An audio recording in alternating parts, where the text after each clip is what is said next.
Hi everyone. As I said in last class, now in this class we are going to discuss what are the different measurements of residual volumes are there. So there are actually three measurements or three techniques we can frequently used or widely used in order to measure the residual volume. One is open circuit system, second one is closed circuit system, and third one is body lithosmography. First, we will see the helium dilution method. That is, you can see. You can also call this a closed circuit closed circuit system. Okay, so see this graph, this diagram.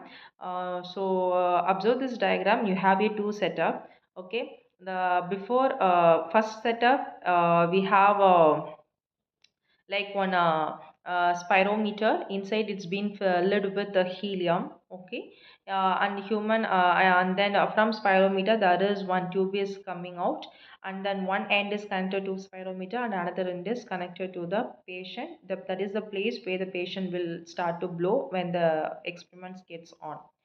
So in second case also we have the same setup, that is before starting experiment and after starting the experiment. Okay. So since this is the helium dilution method, here we have used the helium. Okay. So the reason is that reason of you choosing this particular helium is that it has some property compared to other gas. The important property is that it is non-toxic gas. Okay, and it has very low diffusible property because we have to choose the gas in such a property of non-diffusible one. The reason is that based on this concentration of helium only, we are going to assess what is the lung volume. So when we are inhaling the gas, the helium is the gas which should not diffuse inside your body. It has to be hold inside the lungs. Okay, it has to be held on inside the lungs, so it will not diffuse or interact with the cells of the lungs. Okay, because that is the process called gas exchange process. Okay, which will happen between alveoli and blood vessels, blood vessel to cell. So if you are choosing the molecule with the diffusible in the sense, so where whatever you are taking the helium during the experiment, so it will start to get diffused inside your lungs. Okay, then you are not able to or quantify the value of what is your residual volume, which is based on the concentration of helium what you are inhaling. So that is the reason we have choose the helium dilution method. So the answer for the question why the helium, that is what I have discussed so far. So helium is the non-diffusible property, non-toxic gas. That is the reason we have taken here helium. So we have this particular helium dilution methods follows one principle called mass conservation principle. Okay, so that is the reason we have given formula, that is C1 into V1 is equal to C2 into V2. So here C1 is the concentration of helium what we have taken in a spirometer setup, which is in blue color. Okay, the V1 is the volume of the spirometer, which is the known. So the concentration of helium what we have taken is also known value, and the volume of the spirometer also the known value. On the other hand, C2 V2 is the concentration of helium that is inside the lung, and V2 is the volume of your lung.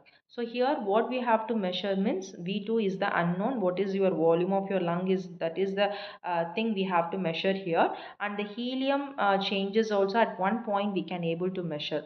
The unknown value, the V2 is our targeted one that we want to test value that we want to measure here. Okay, so C1 is the concentration of helium at the initial state, and V1 is the volume of the spirometer, and C2 is the concentration of helium at the ending final stage. That is, if after starting a experiment what will happen, the patient will start to inhale. So since the inhaling tube is connected to the patient mouth, so when they do inhale, all the helium will start to spread out and will occupy the places wherever it is left over inside the lungs.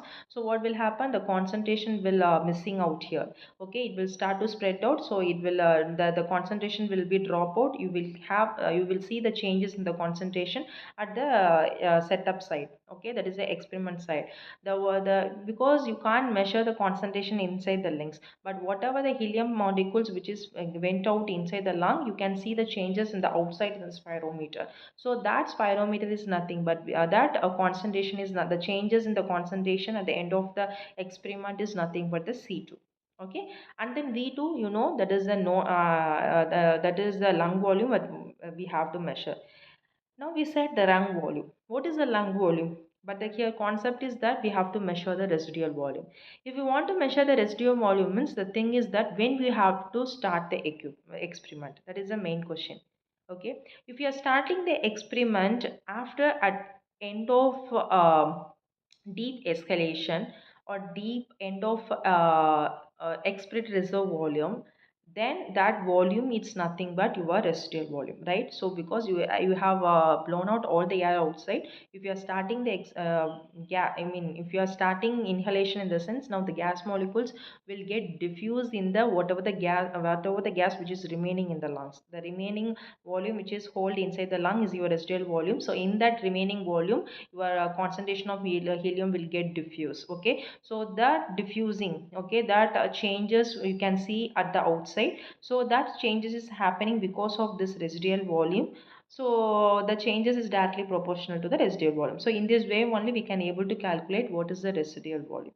And one more question you may get, you may get when I'm explaining this, that is why we have taken C1 into V1 is equal to C2 into V2, but why we have taken here V1 plus V2? Why we want to consider including the including your lung volume? Why you want to consider the volume of spirometer? That is the that would be your question when we are talking about this particular experiment.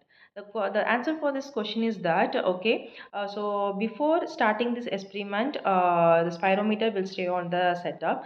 After starting this experiment, what will happen, everything will get interconnected. Okay, from starting from spirometer to your lung volume, through this pipe everything will come into one compartment. So it is called, so that's why it is also called as closed circuit method.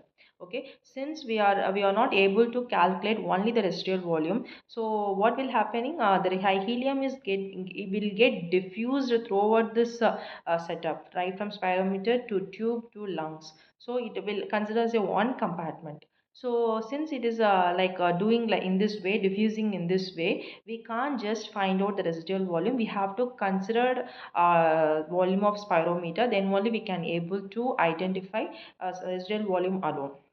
Okay, that's why the V2, when you're calculating the V2, that is the volume of residual volume, we have to take on consideration of spirometer also.